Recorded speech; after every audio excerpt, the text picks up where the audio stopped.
Sama apa itu semuanya?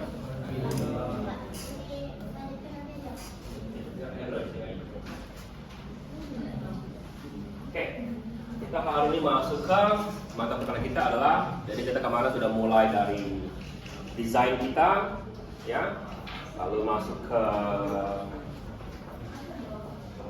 ke coding, belajar algoritma, belajar requirement, planning, belajar desain, baru implementasi. Nah, sekarang kita masuk ke bagian implementasinya, lalu juga masuk ke bagian deployment-nya. Oke, jadi from design to delivery, ini bagian terakhir, building test execution. Next, kita mulai dari planning-nya seperti apa, analisis sudah, design, sekarang implementasi sama maintenance. Jadi semua ini sudah kita pelajari, sekarang masuk ke bagian ini. Jadi seperti kalian lihat di absen kalian itu pada setiap mata kuliah, setiap pelajaran yang kita masuki, setiap pertemuan itu pada dasarnya intro ke suatu mata kuliah kita pelajari itu. Jadi kalau kalian ngambil mata kuliah yang namanya itu itulah intronya yang kita itu. Jadi pada dasarnya pengantar ini adalah intro ke semua mata kuliah yang bisa kalian ambil ke depannya. Nah, makanya namanya pengantar. Jadi semester 2 baru 3, 4, 5 baru kalian masuk ke materi benerannya. Oke, ini sebagai mata kuliah kalian nggak dapat. Ini adalah mata kuliah di informatika. Jadi pada dasarnya aku mempromosikan kalau pindah ke informatika pada saat sudah siap. Jadi kira-kira lagi, kamu suka sekali belajar tentang software itu ya informatika. Kita masuk sekali dengan platform ya SK lebih cocok. Ada lagi teman kuliah, apa itu lagi? Dan namanya ada lagi ada kuliahnya? Enggak apa? Informasi. Ya, jadi ada 3 pengantar itu. Ya, karena saya mempromosikan tiap-tiap jurusan masing-masing.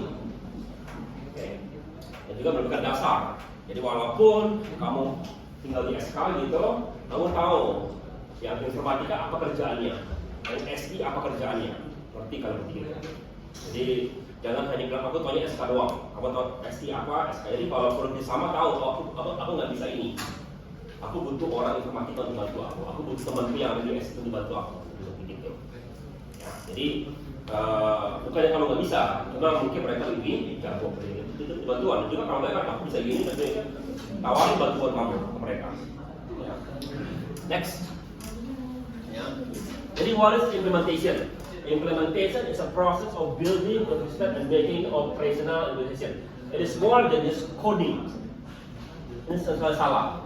Bukan hanya coding. It involves comparison activity that transform business application into working system. Apa kerjanya? Coding, testing, training user, converting data. Ada dari kalian ikut pengajian aku? Nggak ada. Kalau yang kelas 1 lagi mereka ikut, mereka ngerasain gimana rasanya melakukan training ke anak SD sama SMP ke suatu materi yang mereka belum pernah lihat. Mereka, kok susah ya, kok aneh. Ya, kita rasanya aku nyuruh kalian bangun aplikasi Android kemarin, tinggal aku bilang kerjakan, kalian kerjakan.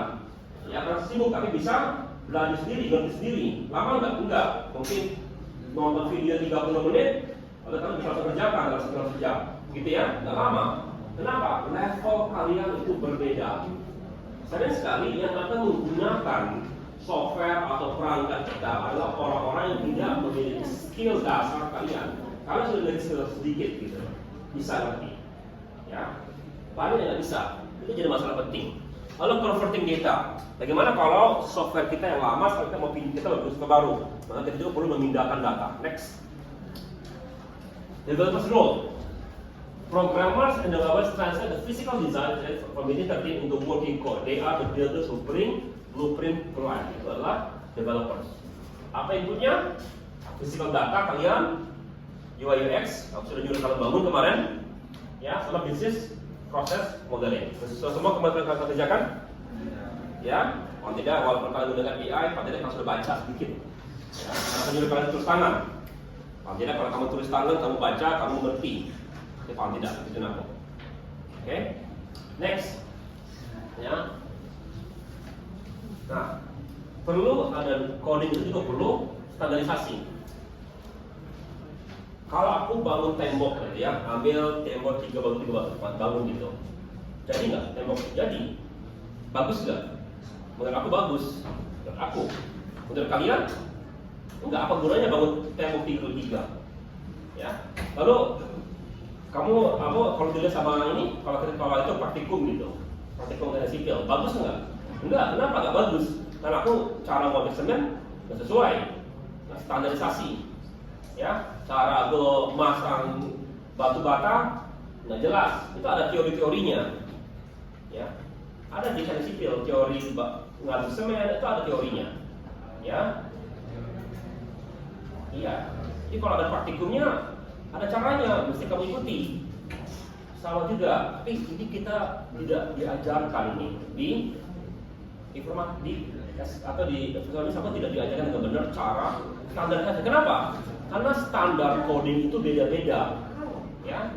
Standar coding, karena itu biasanya adalah per organisasi standarisasi itu, ya. Tapi ada beberapa hal yang masih kita lakukan di sini dan kita lakukan di kerja. Akibatnya teman-teman tidak profesional. Kenapa? Karena kalau kalian sekarang sudah belajar pemrograman sedikit belum? Sudah tahu belum pemrograman sedikit? Apa bahasa kuliahnya? Apa? Pemrograman dasar pakai apa codingnya? Apa? C++. Oke. Kamu bisa pakai C++. Kadang-kadang nanti mainnya di low level. C++ itu pakai di low level. Ya, nah. Sudah bikin ini nggak belum? X integer. Sudah? Apa gunanya itu? Mendeklarasikan suatu data, ya. Nanti kalau begitu nggak coding X integer, Y integer gitu, nggak begitu coding maksudnya? Jawabannya iya, tapi pada saat itu masih oke. Kedepannya enggak kedepannya. Kamu diajarkan cara yang garis silang itu juga komen gitu. Diajarin nggak? Ini kan ada komen, cara komen. Enggak. Itu teksnya. Kalau di awal nanti kenapa? Karena di akhir sekali itu sedikit sekali. Bagian-bagian yang kita anggap remeh itu malah anggap penting. Kenapa? Jadi deklarasi integer. Jangan gunakan X, jangan gunakan Y, gunakan benar. Artinya kamu mau cari luas segitiga. Tuliskan lebar segitiga, tinggi segitiga, lalu luas segitiga ya sama dengan apa gitu. Lalu rumusnya luas segitiga sama dengan tinggi kali lebar bagi 2. Gunakan penamaan variabel yang benar, sesuai. Itu yang membedakan. Jadi kalau kamu masuk dunia kerja, wawancara coding, ya, salah satu yang membedakan antara kamu yang profesional dan kamu yang profesional adalah dengan kalau mereka lihat cara kamu memberikan nama terhadap tipe data. Kalau kamu hanya bikin X, Y, Z gitu, itu kamu masih belum ngerti dunia kerja. Masih ngerti adalah cara kuliah gitu. Tapi kalau kamu sudah tahu gitu, oh nama tadi begini. Lalu jangan lupa juga kasih komen. Komen juga diajarkan itu cara komen yang baik. Ya, biasakan kasih komen. Kenapa? Karena biasakan itu kalau aku gitu ya, aku baca coding kalian X, Y, Z. Aku perasaan X apa, Y apa, Z apa. Mestinya sih diterangkan. Kenapa yang baca coding kamu siapa? Kalau aku dosen kamu ya aku ngerti. Orang lain enggak. Ya, lalu juga pertanyaan, kamu sudah 3 tahun di kuliah. Ya. Itu buka lagi coding kalian apa isinya? Tahu enggak? Program yang kalian bikin. Enggak. Kenapa? Karena sama seperti kalian atau juga begitu, tidak diajarkan cara seperti itu di awal-awal kuliah. Itu diajarkan di semester 7. Jadi kita bisa dengan kualitas penggunaan atau di SEA. Baru kita pelajari komen itu penting, cara penamaan variabel itu penting. Kenapa? Karena sudah bicara dengan kualitas standar. Standar itu diajarkan sudah baru mulai. Oh begini bagusnya. Kalau saya bilang, jadi selama ini aku mengerjakan bagus. Ya. Ada standarisasi. Ya. Jadi sama, commenting juga penting, formatting, semua berhubungan. Ya, penting itu. Ini yang membedakan antara program yang dimiliki orang yang biasa coding dari zaman itu sama orangnya juga biasa. Next. Lalu source management. When a team on the same project, you need a central secretary to coordinate their work. Misalnya dengan program Git, GitHub, manage changes and allows developer to work on separate systems. They merge then later. Software management prevents conflicts, tracks every region, enables teams to collaborate effectively without overrating each other work. Next. Hello, why integration is difficult? The system is made by many moving parts. Integration is part of ensuring this component works together flawlessly. Ada bagian front end. Sekarang kita bicara front end, back end. Dulu nggak ada. Itu adalah client server. Sekarang sudah diberikan namanya. Client itu yang sebagai front end, back end adalah bagian servernya. Lalu juga ada database. Ini susah. Pertama, ketika kalian masih baru belajar. Contoh ketika aku baru masuk kuliah, ya dibikinlah sama dosen kami. Ya, tugas. Dibikin kelompok, mesti kelompok, dan dibikin minimal, bukan maksimal, minimal 5 orang. Minimal dibikin, bukan maksimal. Kenapa? Ya, tujuannya adalah mengajarkan kami supaya bisa kerja kelompok. Kenapa? Karena kerja sendiri sudah dosen kita tahu skill kami tinggi. Ya, saringan masuknya tinggi saringan masuknya. Di praktik itu dipaksakan mesti bisa coding bisa dibikin kelompok dengan bagus secara sendiri. Ya, yang tidak diajarkan di praktikum adalah bagaimana kerja kelompok. Dan itu waktu itu sering dapat ini setiap kali ada survei alumni dari perusahaan. Salah satu yang paling sering dibilang adalah skill tinggi, disiplin bagus, kerja bagus. Yang jeleknya apa? Tidak bisa kerjasama dengan orang. Kenapa? Karena ini tipenya agak egois. Skill tinggi, aku bisa kerjakan semua karena aku bisa bantu dia. Ya, bantu betul dia, kerja dulu lebih lambat atau disiplinasi. Mesti tahu-tahu lah, enggak ya? Jadi aja. Yang kedua tidak memiliki loyalitas. Yang kedua itu. Kenapa? Kalau aku digaji sini 10 juta, teman aku 11 juta, karena ada tawaran buka, kali tidak. Ya, ngapain? Kalau loyalitas sengaja. Oke? Karena banyak yang mau merekrut kami. Ya, level kami tinggi kan, itu kalau tinggi itu. Jadi banyak yang mau rekrut. Kalau dari sini tamat pindah. Ya, sekarang sudah lebih susah. Ya, kalau dulu lapangan kerja terlalu banyak. Ya. Nah, jadi kenapa dibilang minimal 5 orang? Biar tahu rasa kami.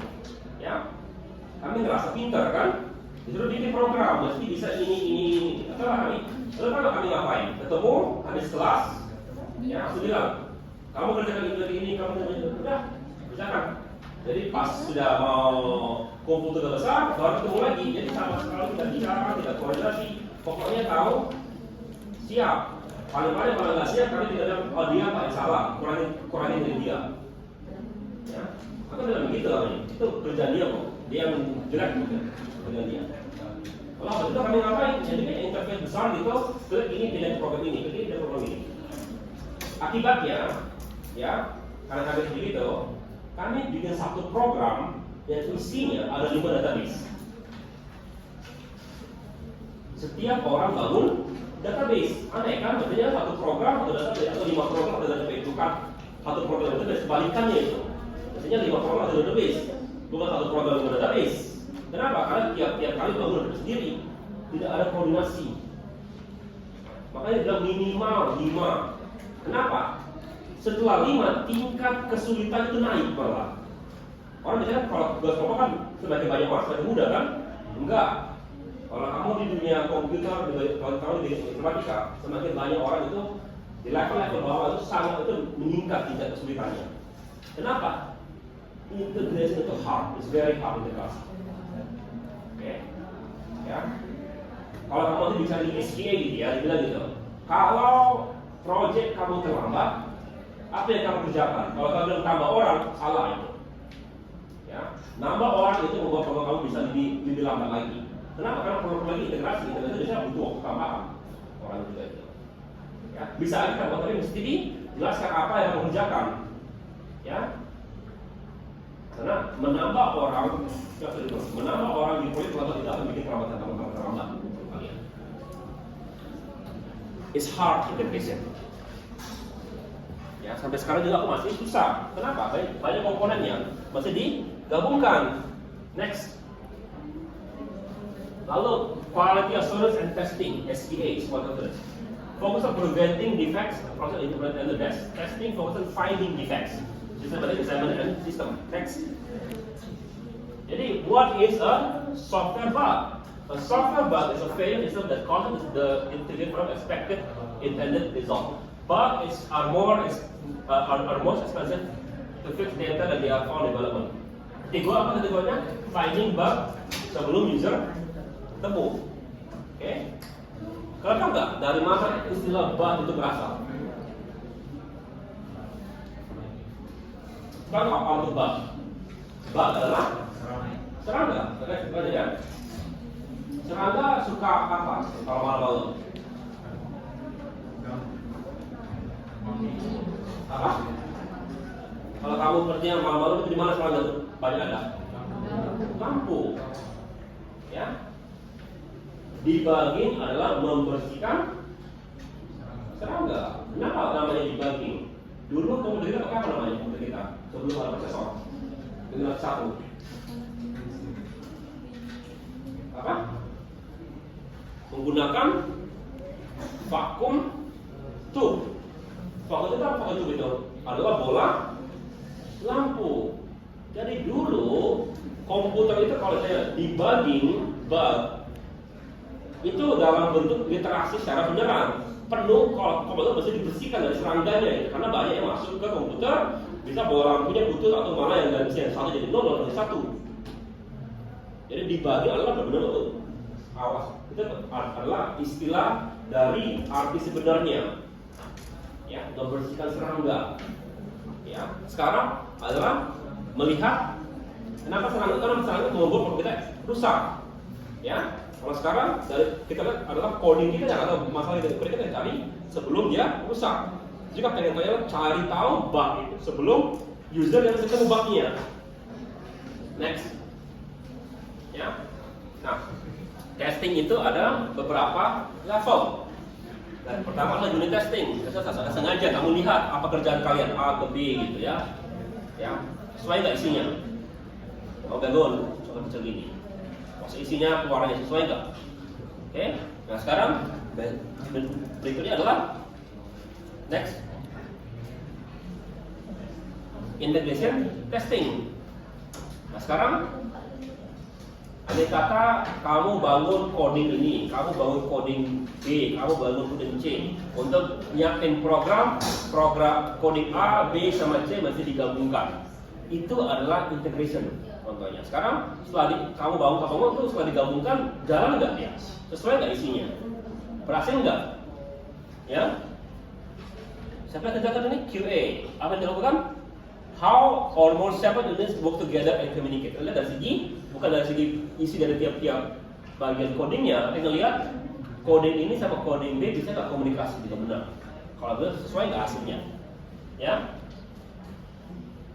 Next. Lalu sistem testing. Sistem testing adalah kita mengecek seluruh sistem. Sudah selesai, kita mulai coba dari segi ke hardware-nya langsung. Gimana? Berhasil nggak? Jalan nggak isinya? Oke. Gimana hasilnya? Kalau hasilnya bagus, oke. Tapi susah dapat hasil. Kenapa? Karena sudah bicara, kadang-kadang kita tuh bicara di luar yang kita bisa kendalikan. Kenapa? Andai kata kita bangun sistem itu untuk server X, kita belum pegang server X, kita hanya bangun di kita. Ini coba di server X, bisa nggak? Nah, kadang-kadang nggak berhasil. Ya, aku paling suka tuh punya kayak gini dari segi dunia gaming, ya, dunia pemrograman game. Kenapa developer paling suka bangun game untuk konsol? Karena profitnya tinggi, ya, profit tinggi. Yang kedua adalah mereka nggak perlu pusing. Pokoknya aku bangun game untuk PlayStation 5. Ya sudah, yang mainnya ya PlayStation 5. Nggak perlu mikirkan kalau kita jalankan di PC, gimana Dia pakai apa sih prosesornya, dia pakai berapa banyak sih memorinya, dia pakai berapa sih VGA-nya, kalau gini jalan nggak, kalau begini jalan nggak, kalau begini jalan nggak settingannya. Jadi kamu tahu nggak berapa banyak kombinasi yang bisa terjadi dari segi hardware? Bisa jutaan ke miliaran dari jumlah hardware-nya. Kenapa? Ada komputer yang sudah 10 tahun umurnya, seperti komputer 10 tahun, jalan lagi masih jalan, masih bisa kalau sesuai dengan speknya. Kalau enggak, tinggal komplain ke Steam kan, balikin game gitu kan, ya. Oke.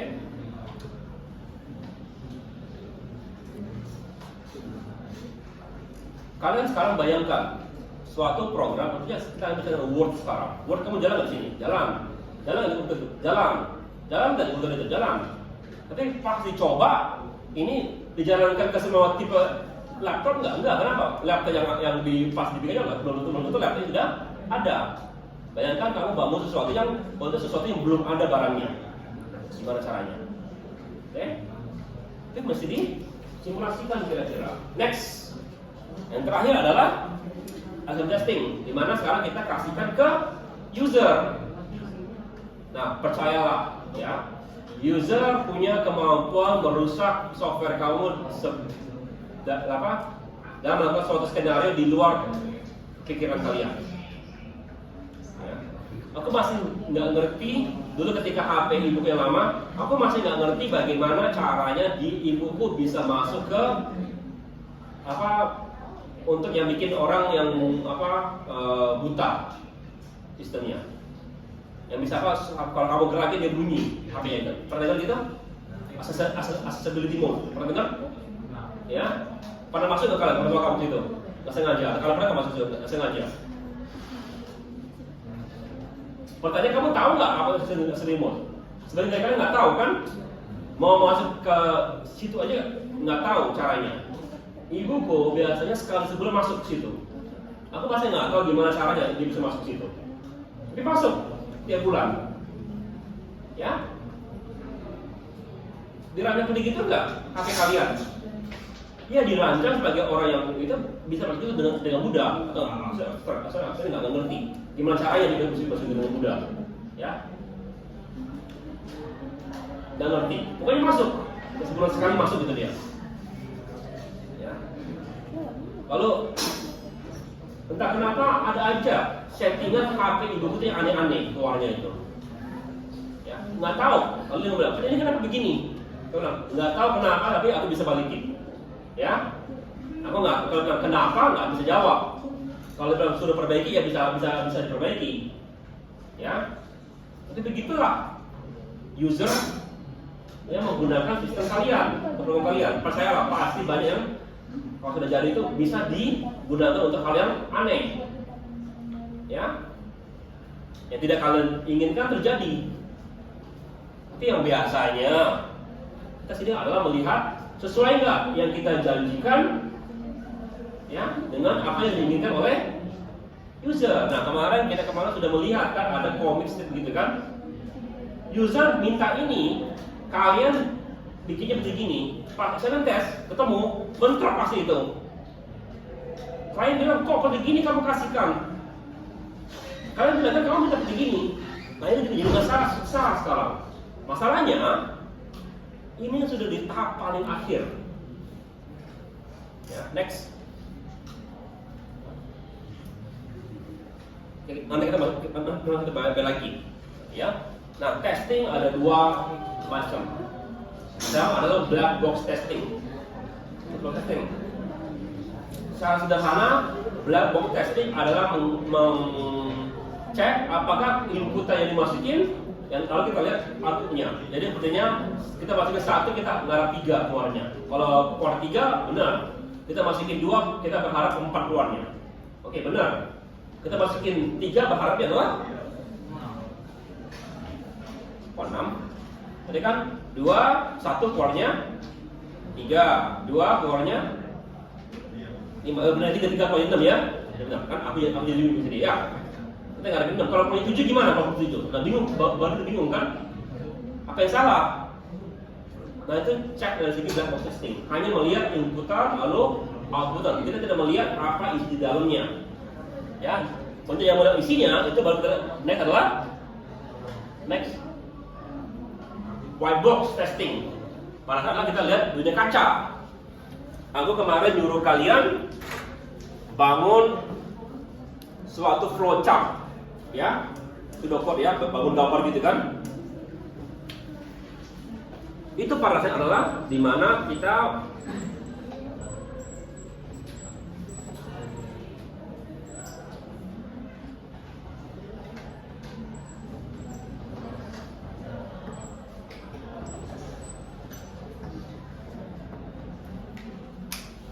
jadi kalau ini kita lihat, bisa nggak kita bikin hal seperti gini? Bisa kita bikin hal seperti gini. Jadi sekarang kalau whiteboard kita akan telusuri setiap alur-alur gini. Oke? Nah, ini enak. Dua. Bagaimana kalau begini bentuknya?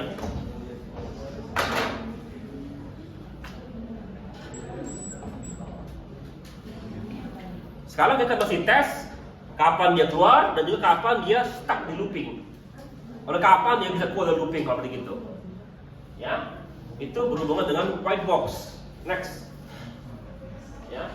Lalu testing juga ada dua macam, ada yang automated, ada yang manual. Yang paling gampang adalah yang manual, paling gampang. Klik. Tapi inti yang paling makan waktu yang paling membosankan, paling gampang adalah kita lakukan menggunakan otomasi. Kita bangun program untuk mengecek program, ya kan? Oke.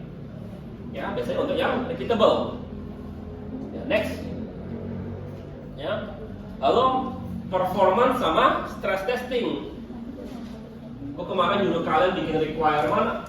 Ada dua tipe kan, requirement fungsional sama non fungsional. Ya, non fungsional adalah program kalian mesti jalan dalam waktu 3 detik gitu. Itu berhubungan dengan performansi.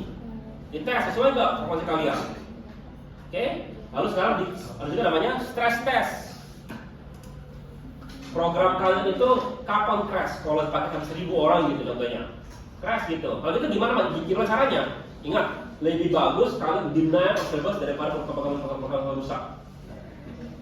Jadi mungkin setting kalau 100 orang berhenti terima akses, tunggu sampai agak kosong baru terima lagi ke orang lain. Jadi bagus tolak orang bilang server lagi busy daripada kamu terima terusan tapi ujungnya crash. Ya, itu namanya stress test. Next, lalu business testing. Ada begini sekarang. Hati-hati dalam memperbaiki sesuatu. Oke. Jadi contoh ya, coding A, coding B, coding C. Ya.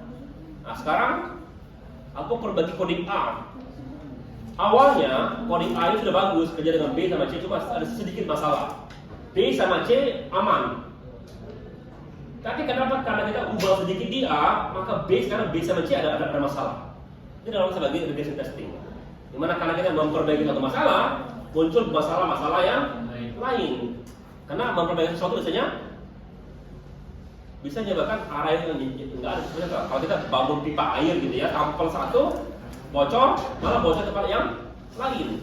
Next, ya. Jadi model to build.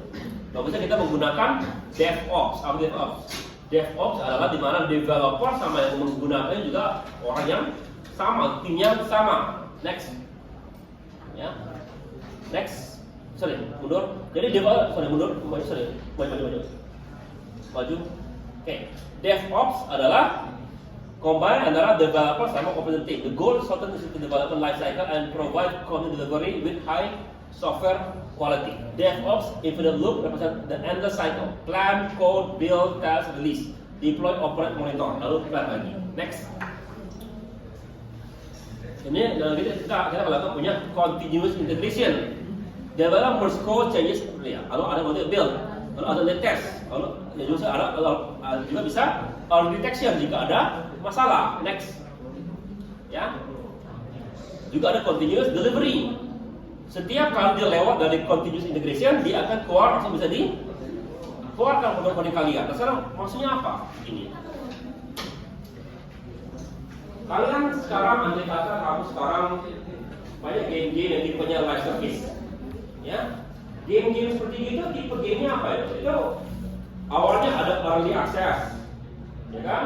Lalu rilis, lalu ada versi-versi baru terus muncul kan? Pertanyaannya, kapan software itu jadi? Kalau tiap 2 minggu kamu update software tersebut, tiap 2 minggu ada kamu ubah. Jadi kapan dia selesai? Gak ada berhenti ketika kita lakukan itu yang mengoperasikan sama developer akan melakukan hal yang sama, diperbaiki, sudah diperbaiki, kualitasnya langsung dipakai. Kalau itu dijadwalkan dia 1 bulan, 2 minggu. Kalau yang di dunia industri nggak bisa. Kalau ada masalah langsung dilihat, langsung perbaiki. Kenapa? Kalau mau tunggu 1 minggu, ya kemungkinan sudah ada masalah besar. Ya, next. Ya. Jadi, sini sudah code, commit, build, test, release, deploy. A full pipeline is a platform for the software development, enabling rapid, reliable release. Next. Why we use DevOps CI/CD? Kenapa? Lebih cepat developingnya. Ya, kalau kamu punya test cepat keluarkannya. Lebih higher quality. Kenapa? Bug ketemu lebih awal. Lebih lower risk. Kenapa lebih lower risk? Karena kalau ketemu lebih awal, bug itu lebih mudah, lebih murah perbaikinya. Better collaboration, breaking down silence between developer sama operation team. Kenapa? Karena yang mengoperasikan sesuatu, gaya berpikirnya agak berbeda dengan yang ngebangun. Ini contoh sederhana. Ya, kasir gitu. Kasir adalah operasional. Yang bagus dan kasir orangnya yang berbeda. Ya. Ada contoh nggak orang yang operasi untuk punya kasir? Enggak, tapi kita bisa bersama. Aku nggak ngerti apa tugas kasir. Kita nggak ngerti. Kamu kira tanya lah, masukin bayar gitu kan? Begitu loh kerjanya enggak. Karena banyak hal-hal yang kita tidak lihat. Ya. Next. Jadi 3 pillars of DevOps. Culture, collaboration, stakeholder development sama community. Breaking down agenda satu di fostering mindset improvement. Automation, automatic build, test, and deploy. Eliminate manual error for steps. Enable rapid, consistent releases. Lean and agile. Work in small, continuous batches. Deliver value rapidly and responsive quickly to feedback and changing requirement. Ini yang menjadi konsep utama dari dunia kita saat ini. Next. Oke, tolong aku pengen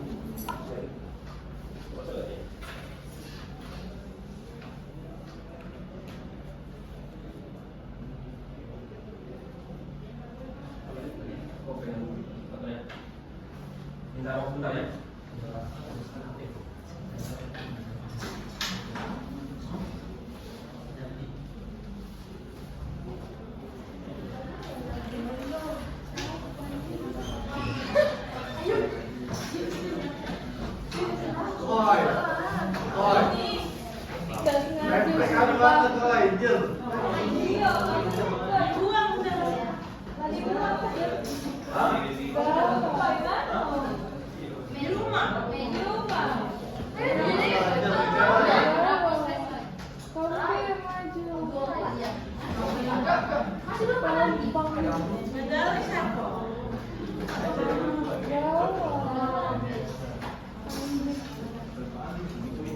Air aku.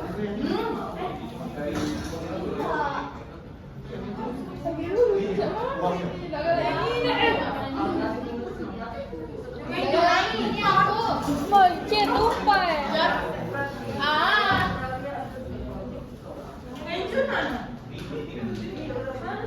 Ya Allah, bela-bela ini. Ini aku.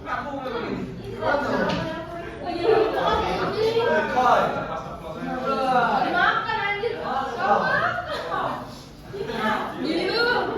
Dia makan di sini. Air aku. Dia lagi ke sini bawa air aku. Thank you.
Gila kau, berarti kau. Mana kau, Ben? Cari kau.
이거 또 봐.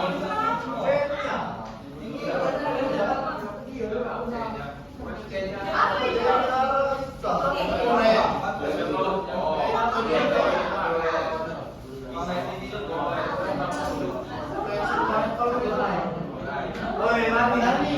Kamu perlu kok ya?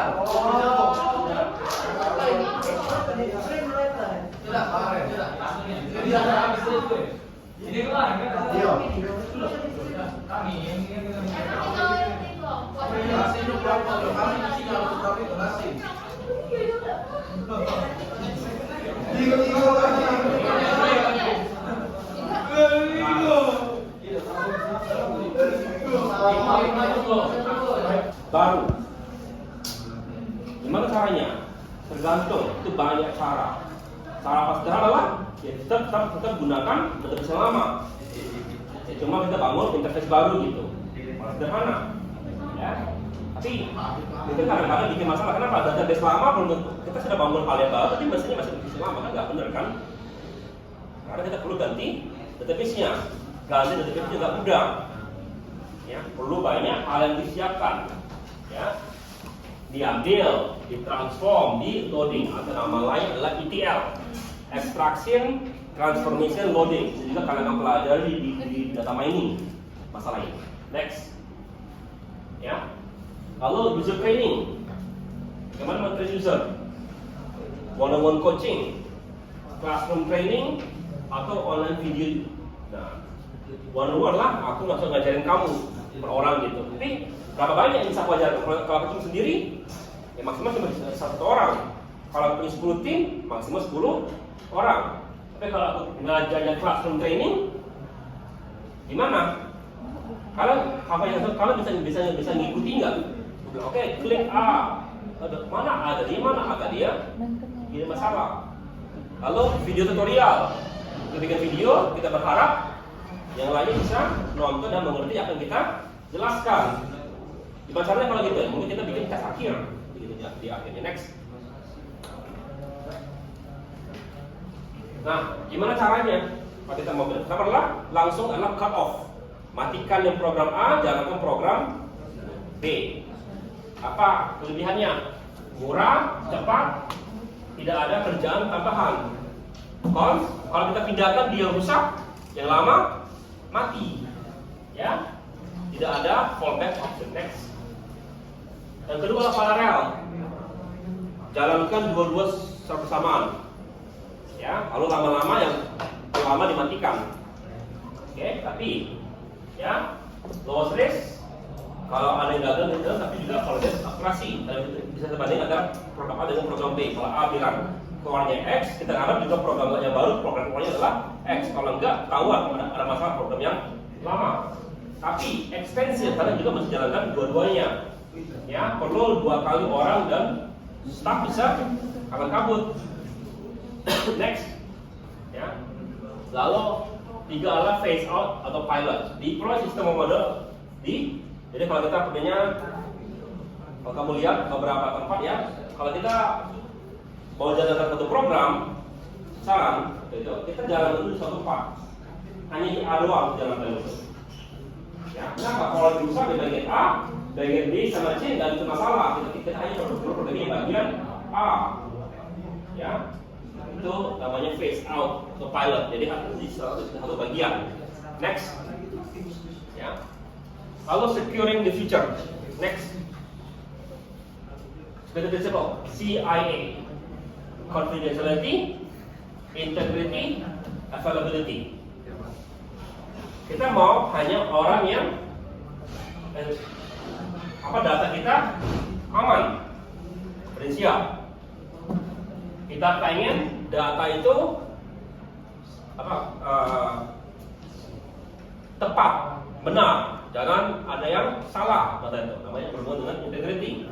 Lalu availability, kita mau data kita itu bisa dipakai. Cara paling gampang mengamankan data adalah copy ke flash drive, masukin ke lemari besi, aman itu dia. Cuma tidak ada availability. Ya, makanya kita perlu tiga-tiganya. Bagaimana supaya data itu aman, data itu benar, dan data itu bisa dipakai. Ya, itu adalah perlu keseimbangan antara tiga-tiganya. Ada yang akan kita korbankan sedikit dari security. Kenapa? Karena cara paling aman adalah maksudnya gambar besi kunci. Tapi kalau itu tidak ada availability. Kalau kita pengen ada availability bisa dipakai, ada kemungkinan orang bisa curi data kita. Ya, bisa juga ada yang bisa ngutak-ngatik database kita. Jadi di antara tiga itu mesti ada keseimbangan. Next.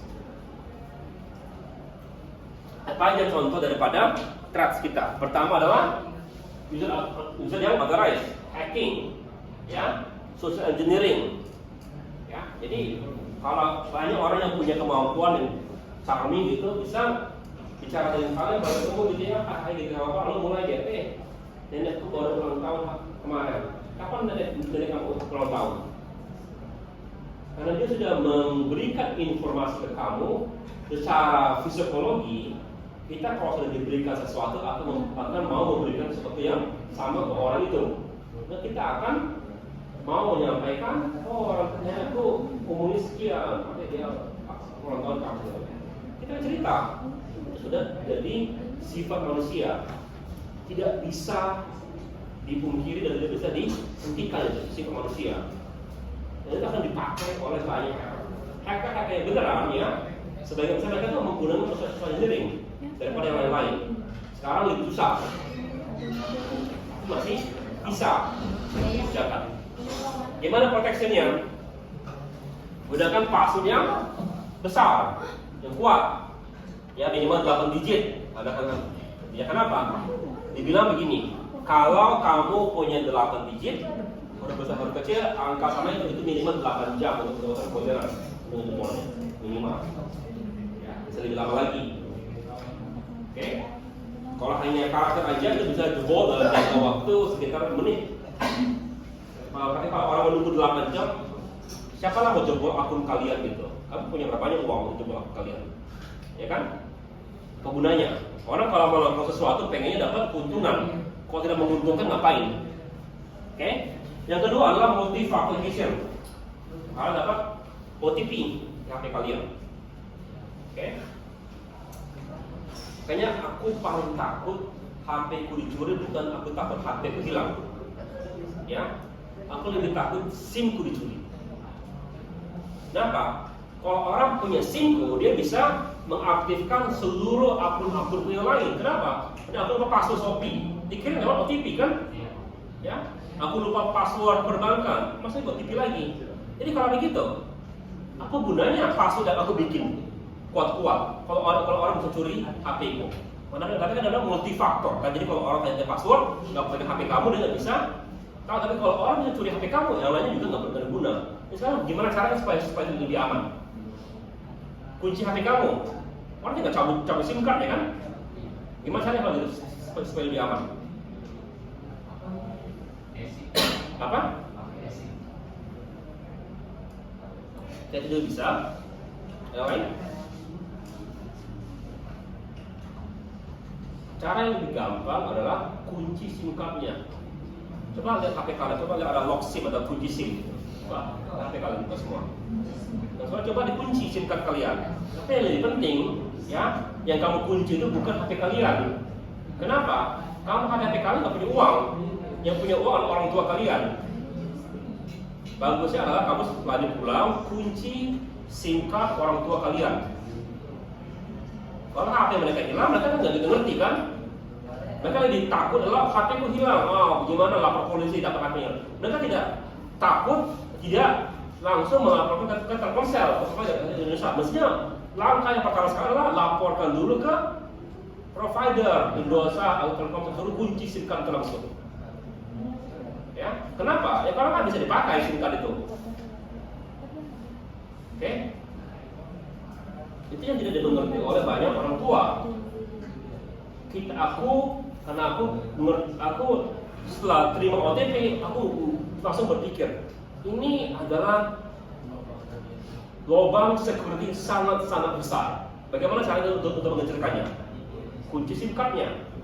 Makanya semua orang tua aku kunci SIM card-nya. Ya, passwordnya aku sama dengan password HP ini kok sama dengan password HP-nya. Jadi mereka paling-paling mengira hanya masukkan password 2 kali gitu, ngerasanya, makanya mereka dari serapinya. Cuma itu yang mereka pikirkan. Ya, tapi yang orang nggak tahu, orang nggak tahu kalau HP-nya itu atau SIM card dicuri, orang lain nggak bisa dipakai, atau kalau tidak lebih susah. Bisa nggak? Bisa buka itu. Ya, cuma lebih susah. Jadi orang-orang biasa nggak tahu, mesti orang yang sangat-sangat pintar. Orang sangat pintar, kalau hanya dapat uang 10 juta, nggak mau kerja mereka. Gitu. Ya. Oke, next. Threats, virus dengan malware. Virus adalah program yang bisa merusak program lain, dan biasanya dia punya replikasi. Ransomware, data kita dienkripsi. Ya, proteksi, antivirus, anti malware. Kalau ada kadang-kadang gini kan, dia nggak Windows gitu, ngasih update.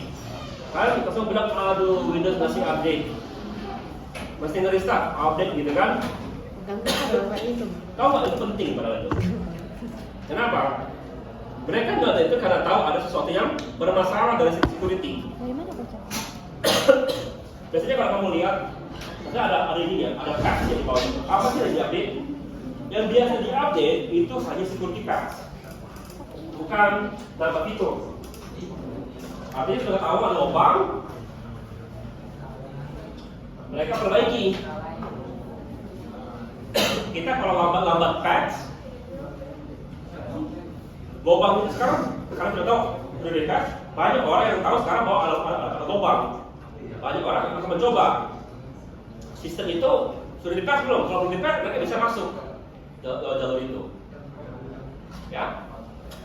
Kenapa? Karena sudah dipublikasi oleh Windows bahwa ada security masalah di bagian ini.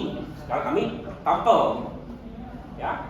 Jadi perlu ini juga email sama scanning. Jangan kamu buka link atau file yang kamu tidak kenal dari orang yang tidak kamu kenal.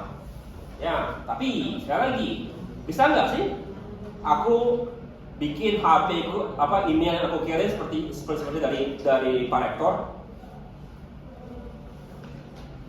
Gampang gitu, padahal ada ininya, ada websitenya malah. Kalian bisa kirim email gitu, sepertinya rektor.ac.unsi.id gitu ya, kirim ke semua kalian. Minggu depan uang kuliah kalian naik 20%. Langsung heboh kalian gitu kan? Padahal email yang dikirim adalah orang yang seperti aku lah, iseng gitu ya. Gimana sih? Apa yang terjadi jika aku kirim email ini ke seluruh mahasiswa Unsri gitu, atas nama rektor? Langsung heboh gitu. Bisa, mudah mah, bukan bisa, sangat mudah. Ya, sangat mudah. Jadi ya, walaupun kamu tahu tuh orang terpercaya, lihat juga. Makanya ada namanya filtering.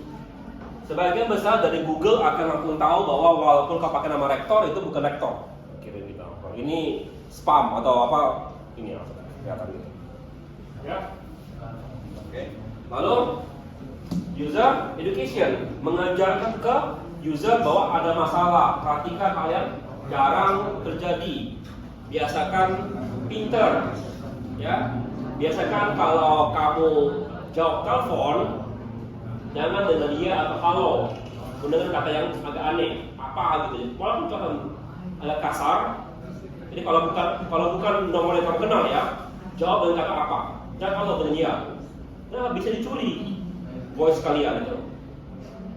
Ya.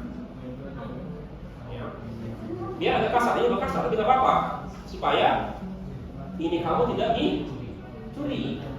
Ya. Jangan gunakan kata halo atau iya gitu. Itu bisa dicuri di kalian. Iya, kasar atau apa misalnya rude, tidak sopan gitu kan. Tapi kalau untuk nomor yang tidak kenal, jawab begitu. Kalau orang kenal, iya. Jawab iya Pak, bagaimana? Siang gitu iya. Tapi kalau tidak kenal, jawabnya kasar pasti. Oke. Next.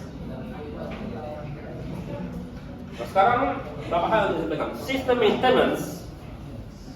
maintenance itu adalah mengeluarkan 60-80% daripada budget kalian. Kita masalahnya di level kita nggak pernah kita pelajari. Kenapa? Karena butuh kamu aja belum beres bikin program. belum beres testing. Maintenance itu setelah itu 5 dan biasanya 5 tahun ke depan. Kamu kuliahnya 4 tahun, gimana mau 5 tahun ke depan? Ya, Pak itu di maintenance sudah diajarkan. Oh, itu makan waktu. Kenapa 5 tahun makan waktunya? Makan biaya. Kenapa 5 tahun? Artinya 5 tahun mesti ada orang yang menjaganya. Ya, oke. Next. Ya, tipenya apa tipenya? Pertama adalah fix was broken, fixing bugs. Ya, cari bug lalu kita perbaiki. Sekali lagi, usahakan cari bug itu di level paling awal, jangan setelah keluar. Kenapa? Kalau perbaiki bug masih di tahap testing itu mungkin $100. Kalau sudah di tahap acceptance, kalau sudah tahap deployment, bisa selesai besar. Pembuktinya, lihat software Lion Air, ada pesawat Boeing yang Lion Air jatuh. Itu softwarenya bagus softwarenya, ya nggak ada masalah. Apa masalahnya? Kalian tahu? Masalahnya bukan dari segi bug ucapannya. Masalahnya adalah user trainingnya. Ya, user training. Boeing bilang di requirement dia, ya, bahwa ya program ini dirancang agar tidak perlu dilakukan training ulang ke pilot-pilot yang sudah tahu cara menggunakan Boeing 737 sebelumnya. Itu requirement-nya. Di testingnya ternyata nggak perlu, SFT nggak perlu. Pas deployment ternyata perlu. Karena ada kala misalnya itu dilepas ininya, dia mau begini dilepas, supaya biar dia keluarkan otomatis. Tapi karena dia melawan, kita mau naik, dia begini mau naik sendiri, kita melawan setirnya. Akibatnya jatuh pesawatnya. Softwarenya sebenarnya akan mengkoreksi sendiri, tapi karena pilot yang nggak tahu, sekarang itu di bug di mana bugnya? Bugnya dari segi requirement, ketemunya setelah deployment. Akibatnya awalnya kan nggak tahu lagi, oh ini software ini perlu training tambahan, maka 2 pesawat tidak akan jatuh. Saham Boeing tidak akan bilang perbaikannya itu luar biasa mahalnya, ya, luar biasa mahalnya. Oke.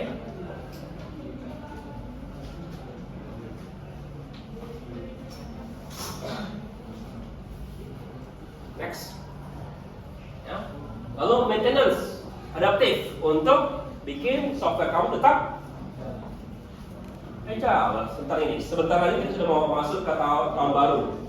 Ya, bagi kalian semua yang lagi main game, pasti sebentar lagi mulai ada event untuk tahun baru atau Christmas gitu. Kenapa?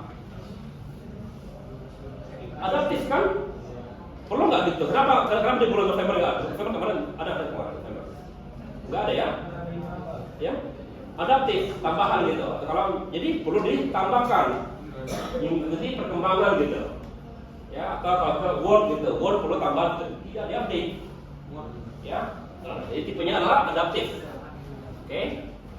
Jadi contoh yang lain, ya, program pajak yang kita pakai sehari-hari setiap tahun gitu. Sekarang pemerintah ngasih pajak baru, kita mesti program pajaknya mesti diperbaiki. Kenapa? Kalau enggak ya, kamu orang pakai program pajak bisa salah pajaknya, kamu bisa kena tuntut.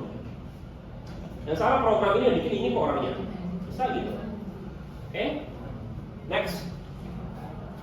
Lalu preventif, perfektif, ya. Bikin program kamu gitu supaya dia lebih tinggi performansinya, lebih cepat, ya.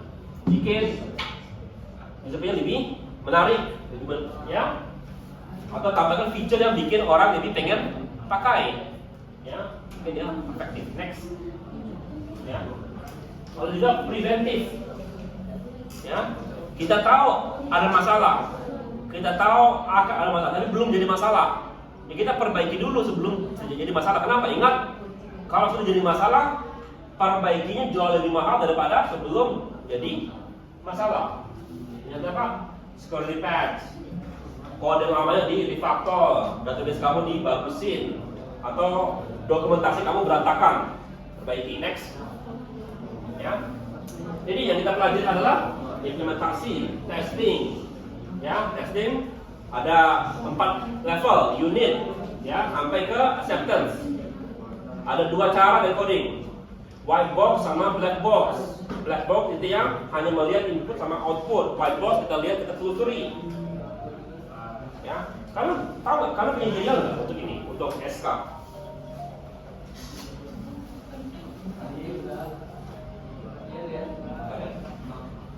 Halo?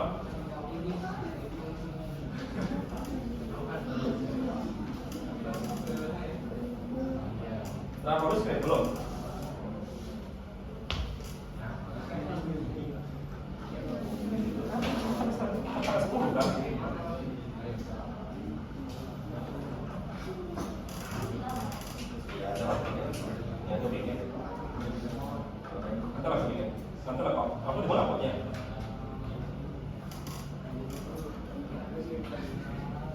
Hanya video sama poster di situ.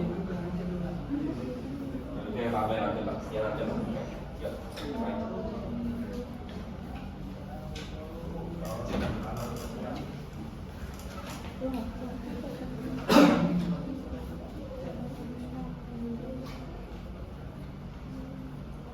Terus conversion, ternyata testing. Lalu bagusnya menggunakan DevOps, di mana developer sama operasional bekerja sama. Ada CI sama CD. Conversion parallel, phase sama direct. Kalau tadi direct, langsung matikan, tukar yang baru. Parallel, jalankan sama-sama, phase out, lalu phase atau direct, atau satu jalan ke tempat, yang lainnya masih pakai yang lama. Security, kita akan adalah confidentiality, integrity, and availability as the foundation. Next. Lihat ini. A new retail website is launched before Christmas rush. Which conversion strategy should you choose? Direct, cut, atau parallel? Jawabannya parallel. Biar lebih banyak waktu, tapi paling tidak kalau ada masalah bisa diperbaiki, ya, atau diganti. Next. Ya. Nah sekarang ini cost. Ya, lihat. Kalau ketemu masalah kita perbaiki, perbaikan itu walau ya itu juga butuh biaya, butuh waktu. Biarkan aja. Kita lihat sekarang, kalau kita perbaiki saat implementasi gitu, ya pas lagi coding, itu mungkin butuh $100 per masalah gitu ya. Kalau di testing ketemu, itu $1.000. Kalau ketemu ketika lagi sudah dikeluarkan, itu sampai $10.000 lebih. Itu secara teoritis gitu. Jadi sekali lagi, kalau bangun sesuatu, bukan hanya program ya, ini untuk semuanya. Bagusnya perbaiki sebelum di tahap-tahap kedepannya. Betul kan? Kalau kamu bangun rumah, lebih mudah perbaiki blueprint, tinggal dihapus atau diperbaiki di komputer, daripada kalau sudah mulai aduk semen, baru perbaiki. Ya? Atau ada apa lagi kalau sudah jadi fondasi, susah lagi perbaikinya. Jadi ini semua bidang, bukan software, tapi software paling terasa kelihatan itu. Oke? Karena kenapa paling terasa? Karena orang software paling sering menganggap remeh desain sama requirement. Penting bangun dulu programnya, baru habis itu bangun dokumentasinya. Cara itu iya gampang, secara teoritis salah, secara praktek lebih salah lagi. Ya. Next. Final project, saya kolom. The final phase of our project involves creating comprehensive test plan, development test plan, define 5 different methods for the functionality, functionality, select data functionality, then online training method for materials. Next.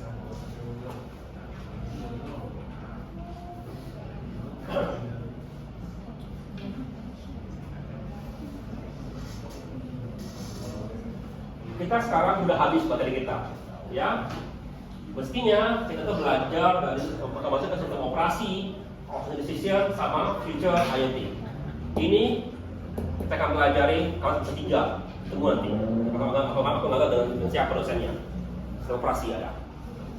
Oke, ya, maju.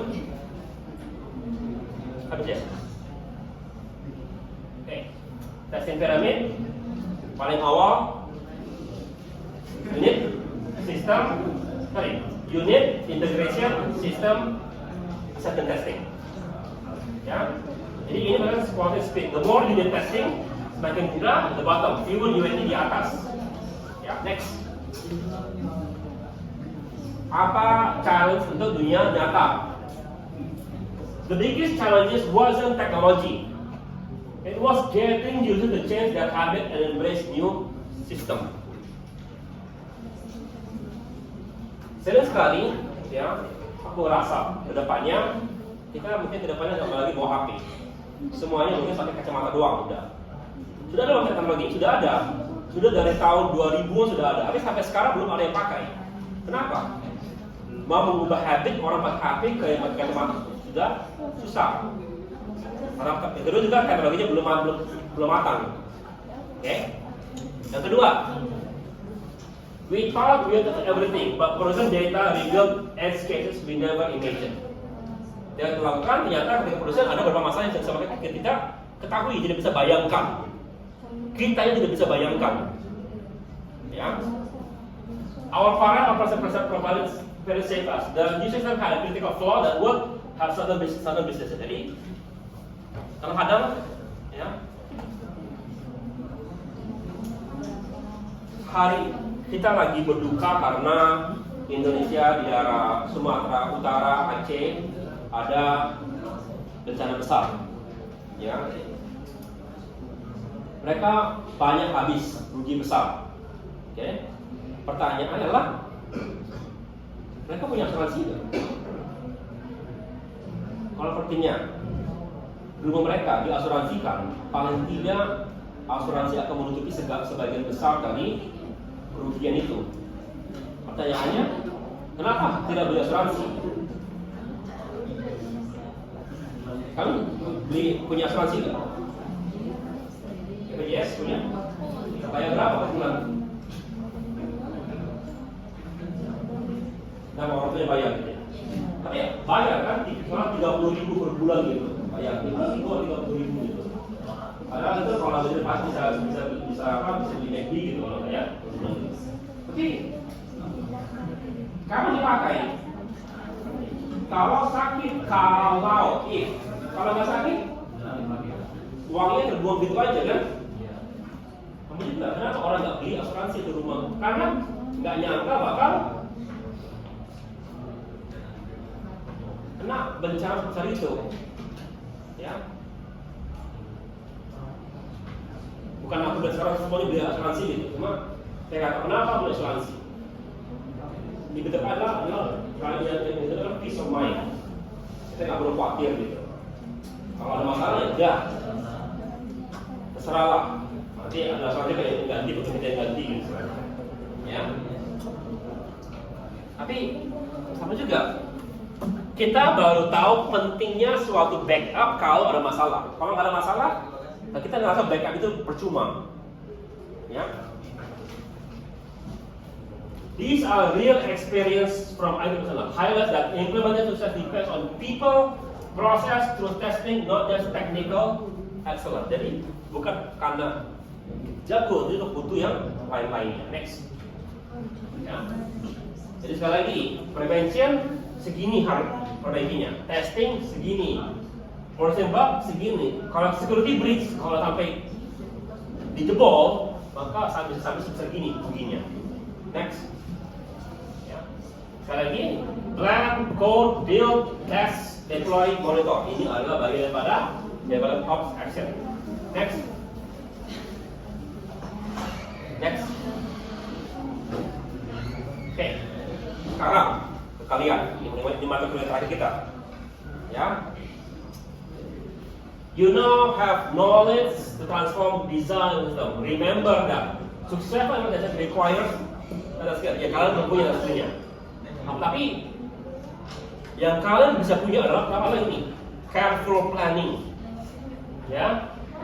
Through testing and attention to the human factor and change management. As you move forward into your project, apply to test early and often, automatically when you can, plan to start and never underestimate the importance of user training and support.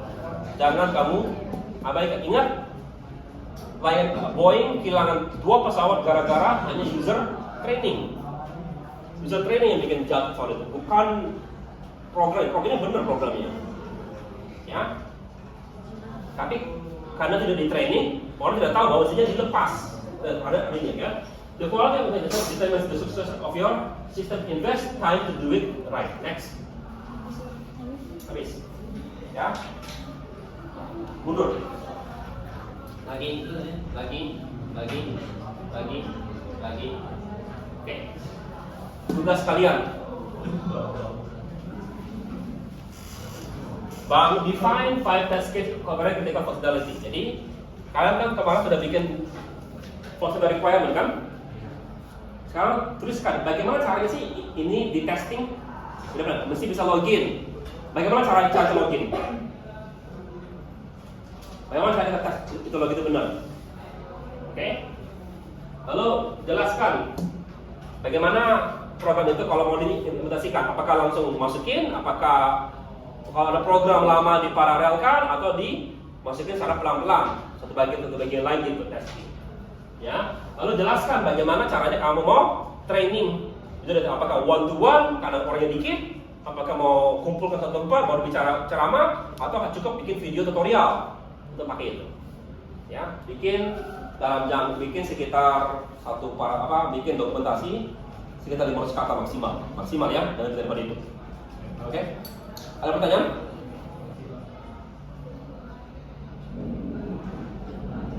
Oke? Kalau nggak ada, kita selesai PTI. Ya, kita akan masuk ke Telkom. Kita break sampai jam 10.30. Oke?